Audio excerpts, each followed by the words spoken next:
Bullet train, पलक झपकते ही मंजिल पहुंचाने वाली ट्रेन। भारतीयों का एक पुराना सपना, बुलेट ट्रेन। दूर नहीं रहा बुलेट ट्रेन का सपना। एक ऐसा सपना जो पूरा हो जाए तो दिल्ली से मुंबई का सफर 5 घंटे में पूरा हो जाएगा। दिल्ली से कोलकाता 5 घंटे में पहुंचा जा सकेगा। मुंबई से अहमदाबाद तक की दूरी 2 घंटे की रह जाएगी। लेकिन अब ये सपना ज्यादा दूर नहीं है। इस सपने को हकीकत में पूरा करने के लिए प्रधानमंत्री नरेंद्र मोदी ने अपने कदम बढ़ा लिए हैं। तभी तो पिछले दिनों पीएम जापान में बुलेट ट्रेन का सफर तय करके आए हैं। जी हां, अपने 3 दिवसीय दौरे के दौरान पीएम नरेंद्र मोदी ने जापान के मंत्रियों के साथ टोक्यो के कोबे तक का सफर शिंकनसेन बुलेट ट्रेन पर तय किया। जापान यात्रा के आखिरी दिन पीएम सुबह टोक्यो के रेलवे स्टेशन पहुंचे, जहां जापान के पीएम आबे उनका इंतजार कर रहे थे। बाद में दोनों नेता वहां से शिंकानसेन हाई स्पीड ट्रेन में सवार हुए और ट्रेन दोपहर में शिनकोबे स्टेशन पहुंची। Shinkansen high speed train 240 kilometre प्रति घंटा से लेकर 320 किलोमीटर प्रति घंटा की रफ्तार पर चलती है। पीएम को इस सफर को तय करने में यानी 550 किलोमीटर की दूरी तय करने में महज 2.5 घंटे से कुछ अधिक समय ही लगा। इस मौके पर वहां मौजूद प्रवासी भारतीयों ने भारत माता की जय और वंदे मातरम के उद्घोष के साथ प्रधानमंत्री नरेंद्र मोदी का अभिनंदन किया।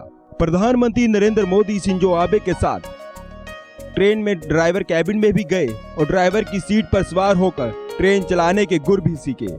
आबे ने भी इस सवारी का खूब आनंद लिया। ये गाड़ी जिस रास्ते से गुजरती है उस रास्ते पर विश्व प्रसिद्ध माउंट फूजी भी पड़ता है। पीएम मोदी ने ट्रेन की खिड़की से माउंट फूजी को निहारते हुए अपने सफर को आबे के साथ पूरा किया। इस दौरान दोनों देशों के बीच कई MOU भी साइन किए गए।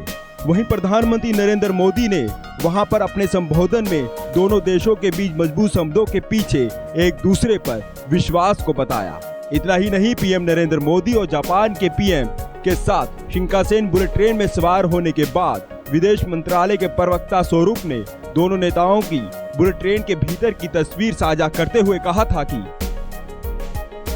भारत और जापान के बीच संबंधों में गति आई है। एक निराली रेल यात्रा के दौरान दोनों नेताओं के बीच निराली मित्रता है। जापान की अपनी यात्रा के अंतिम दिन PM Narendra Modi Kawasaki heavy industry भी देखने पहुंचे। यहाँ पर हाई स्पीड बुलेट ट्रेनों का निर्माण किया जाता है।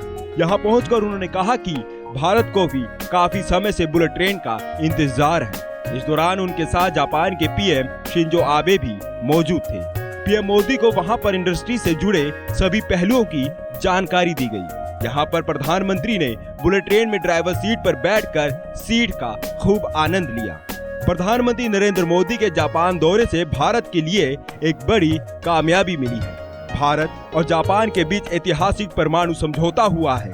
प्रधानमंत्री नरेंद्र मोदी और जापान के पीएम शिंजो आबे की मौजूदगी में इस समझौते पर भी हस्ताक्षर किए गए। दोनों देशों के बीच परमाणु ऊर्जा के शांतिपूर्ण इस्तेमाल पर सहमति भी बनी। जापान ने भारत की NSG में पूर्ण सदस्यता के लिए भी पूर्ण समर्थन का ऐलान कर दिया। आपको बता दें कि जापान की बुलेट ट्रेन की रफ्तार 240 किलोमीटर प्रति घंटे से 320 किलोमीटर प्रति घंटे तक की है और अब जल्द ही भारत में मुंबई अहमदाबाद के बीच हाई स्पीड बुलेट ट्रेन मार्ग का निर्माण कार्य 2018 में शुरू हो जाएगा। इस परियोजना का शिलान्यास अगले साल दोनों देशों के पीएम कर सकते हैं। 2023 से देश में पहली बुलेट ट्रेन दौड़ने लगेगी और मुंबई और अहमदाबाद के बीच बुलेट ट्रेन प्रोजेक्ट को 7 साल में पूरा करने की बात भारत जापान करार में है। मुंबई और अहमदाबाद के बीच 508 किलोमीटर की दूरी के लिए बुलेट ट्रेन चलाने के लिए रेलवे प्रोजेक्ट की कुल लागत 97.636 करोड़ रुपए रहने का अनुमान है। JK 24/7 news, Delhi.